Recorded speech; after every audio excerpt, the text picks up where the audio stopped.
Julian, welcome. It's been reported that WikiLeaks, your baby, has, in the last few years, has released more classified documents than the rest of the world's media combined. Can that possibly be true? Yeah, can it possibly be true? It's a worry, isn't it? That the rest of the world's media is doing such a bad job that a little group of activists is able to release more of that type of information than the rest of the world press combined.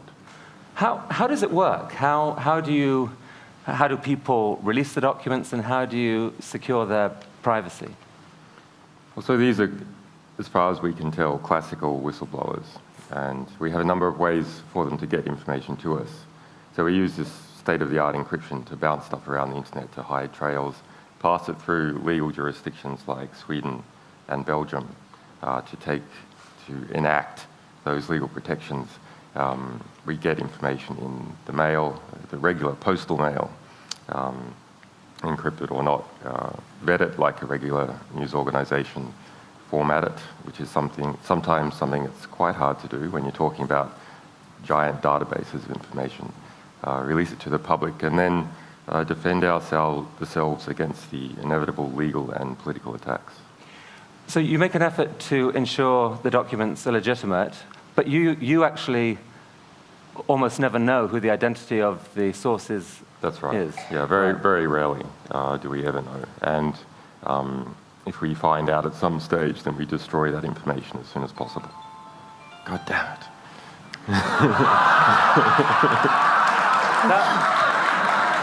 I think that's the CIA asking what the code is for a TED membership.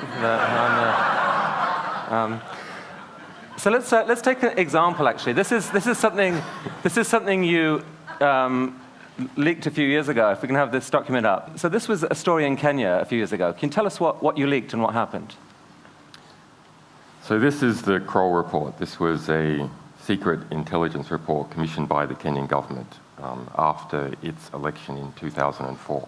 Prior to 2004, Kenya was ruled by Daniel Arap Moi for about 18 years. He was a soft dictator of Kenya. And when Kibaki got into power through a coalition of forces who were trying to clean up corruption in Kenya, they commissioned this report, spent about £2 million on this and an associated report.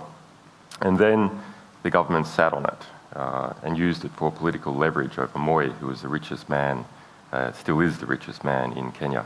It's the holy grail of Kenyan journalism. So I went there in 2007, and we managed to get hold of this just prior to the election, the national election, December 28. When we released that report, we did so 3 days after the new president, Kibaki, had decided to pal up with the man that he was going to clean out, Daniel Arap Moi. So this report then became a dead albatross around President Kibaki's neck. And I mean, to cut a long story short, word of the report leaked into Kenya, not from the official media, but indirectly. And in your opinion, it actually shifted the election. Yeah, so this became front page of The Guardian and was then printed in all the surrounding countries of Kenya, in Tanzania and South African press. And so it came in from the outside. And that, after a couple of days, made the Kenyan press feel safe to talk about it. And it ran for 20 nights straight on Kenyan TV, shifted the vote by 10%, according to a Kenyan intelligence report, which changed the result of the election. Wow. So your leak really substantially changed the world. Yep.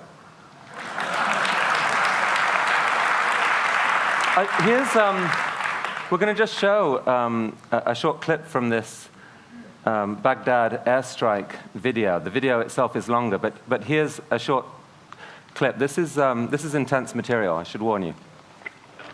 Once you get on, just open off. Yeah, Roger. I see your element. You got about 4 Humvees right along this. You're clear. All right, firing. Line here. When the state line, let me know when you have it. Once you light them all up. 202 traffic, 260. Come on, fire. Hey, Roger.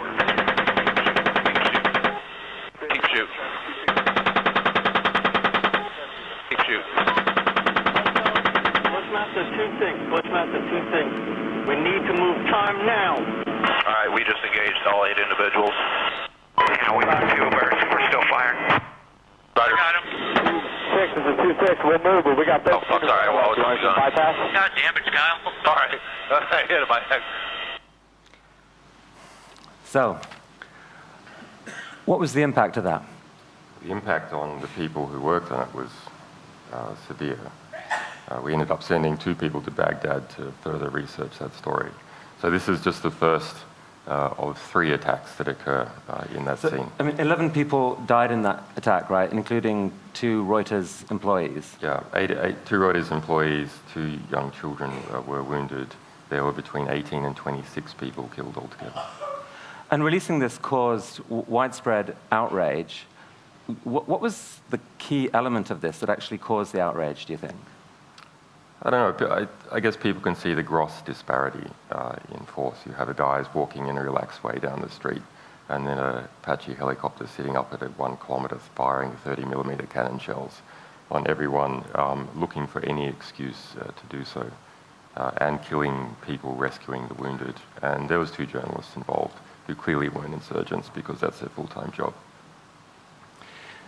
I mean, there's been this US intelligence analyst, Bradley Manning, arrested, and it's alleged that he confessed in a chat room to have leaked this video to you, along with 280,000 classified US embassy cables. I mean, did he? Well, we have denied receiving those cables. He has been charged about 5 days ago with obtaining 150,000 cables and releasing 50. We have released early in the year a cable from the Reykjavik US Embassy, but this is not necessarily connected. I mean, I was a known visitor of that embassy. I mean, if you did receive thousands of US Embassy diplomatic cables... We would have released them. Yeah. You would? Yeah.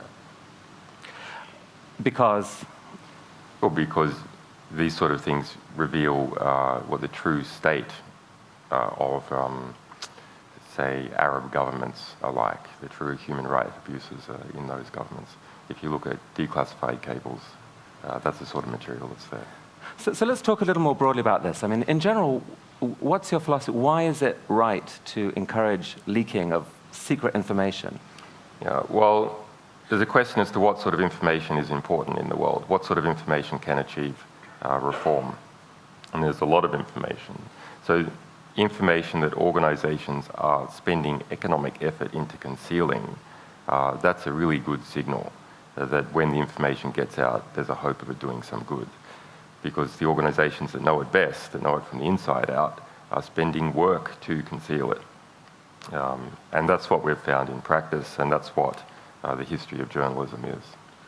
But are there risks with that, either to the individuals concerned or indeed to society at large, where leaking can actually have an unintended consequence? Yeah, not that we've seen anything we've released. I mean, we have a harm minimization policy. We have a way of dealing with information that has sort of personally identifying information in it. But there are legitimate secrets. You know, your records with your doctor, that's a legitimate secret. But we deal with whistleblowers that are coming forward that are really sort of well-motivated. So they are well motivated. And what would you say to, for example, the parent of someone whose son is out serving the US military, and he says, you know what, you've put up something that someone had an incentive to put out. It shows a US soldier laughing at people dying. You know, that gives the impression, has given the impression to millions of people around the world that US soldiers are inhuman people. Actually, they're not. My son isn't. How dare you? What would you say to that? Yeah, we do get a lot of that. But remember, the people in Baghdad, the people in Iraq, the people in Afghanistan, they don't need to see the video. They see it every day. So it's not going to change their opinion. It's not going to change their perception. That's what they see every day. It will change the perception and opinion of the people who are paying for it all. And that's our hope. So you found a way to shine light into what you see as these sort of dark secrets in companies and in government. Light is good. But do you see any irony in the fact that in order for you to shine that light, you have to yourself create secrecy around your sources? Not really. I mean, we don't have any WikiLeaks dissidents yet. We don't have sources who are dissidents on other sources. Should they come forward, I mean, that will be a tricky situation for us, but we are presumably acting in such a way that people feel morally compelled to continue our mission, not to screw it up. I'd actually be interested, just based on what we've heard so far, just to get I'm curious as to the opinion in the TED audience, and you know, there might be a couple of views of WikiLeaks and of Julian. You know, hero, people's hero, bringing this important light, dangerous troublemaker. Who's got the hero view?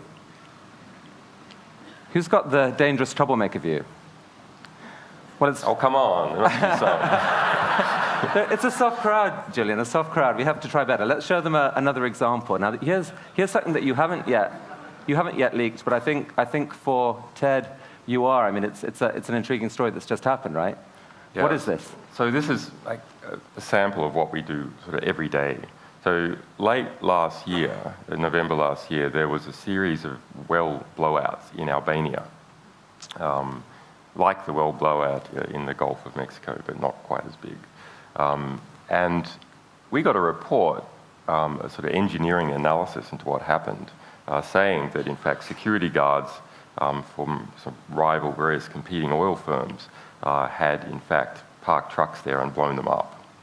And the part of the Albanian government was in this, et cetera, et cetera. And the engineering report had nothing on the top of it. So it was an extremely difficult document for us. We couldn't verify it because we didn't know who wrote it and knew what it was about. So we were kind of skeptical that maybe it was a competing oil firm just sort of playing the issue up. So under that basis, we put it out and said, look, we're skeptical about this thing. We don't know, but what can we do? The material looks good, it feels right, but we just can't verify it. And we then got a letter just this week from the company who wrote it, wanting to track down the source. Saying, hey, we want to track down the source, and we were like, oh, tell us more. What document is it precisely you're talking about? Can you show that you had legal authority over that document? Is it really yours? So they sent us this screenshot with the author in the like Microsoft Word ID. Yeah.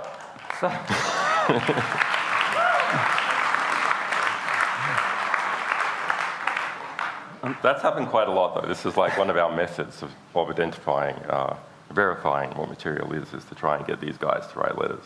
Yeah. Have you had information from inside BP?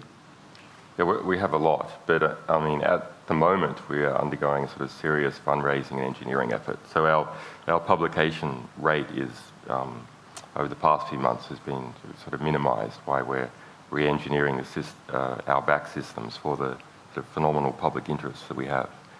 That's a problem. I mean, like any sort of growing startup organization, we are sort of overwhelmed by our growth, and that means we're getting enormous quantity of whistleblower disclosures of a very high caliber, but don't have enough people to actually process and vet this information. So that's the key bottleneck, basically journalistic volunteers and or the funding of journalistic salaries. Yeah. Yeah, right. And trusted people. I mean, we're an organization that is hard to grow very quickly because of the sort of material we deal with. So we have to restructure in order to have people who would deal with the highest national security stuff and then lower security cases. So help us understand a bit more about you personally and how you came to do this. And I think I read that as a kid, you went to 37 different schools. Can that be right? You know, my parents were in the movie business and then on the run from a cult. So the combination between the two. I mean, a psychologist might say that's a recipe for breeding paranoia. What, the movie business? Exactly.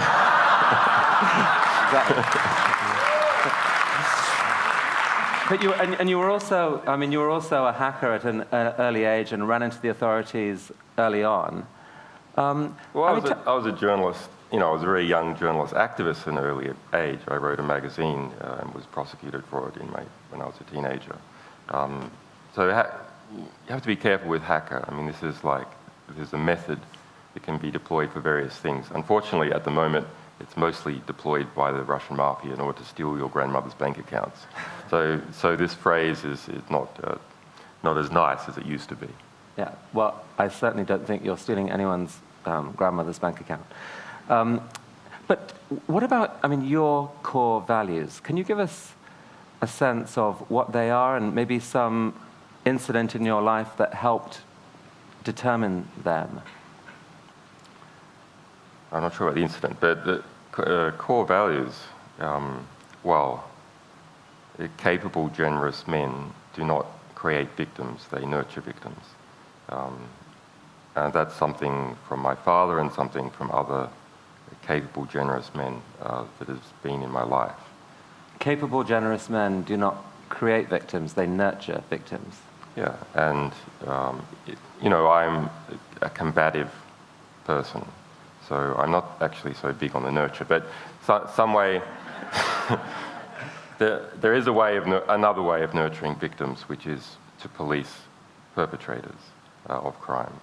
And so that is something that has been in my character for a long time. So just tell us very quickly in the last minute that's remaining, what happened in Iceland? You basically published something there, ran into trouble with the bank. The news service there was injuncted from running the story. Instead, they publicized your site. That made you very high profile in Iceland. What happened next? Yeah, so this is a great case. You know, Iceland went through this financial crisis. It was the hardest hit of any country in the world. Its banking sector was 10 times the GDP of the rest of the economy. Anyway, so we released this report in July last year, and the national TV station was injuncted 5 minutes before it went on air, like out of a movie. Injunction landed on the news desk, and the newsreader was like, "This has never happened before, what do we do?" Well, we just show the website instead for all that time as a filler. And we became very famous in Iceland, went to Iceland and spoke about this issue. And there was a feeling in the community that should never happen again. And as a result, working with Icelandic politicians and some other international legal experts, we put together a new sort of package of legislation for Iceland to sort of become an offshore haven for the free press, with the strongest journalistic protections in the world, with a new Nobel Prize for freedom of speech. Iceland's a Nordic country, so like Norway, it's able to tap into the system. And just a month ago, this was passed by the Icelandic parliament unanimously. Wow. So, last question, Julian. When you think of the future then, do you think it's more likely to be Big Brother exerting more control, more secrecy, or us watching Big Brother, or it's just all to be played for either way?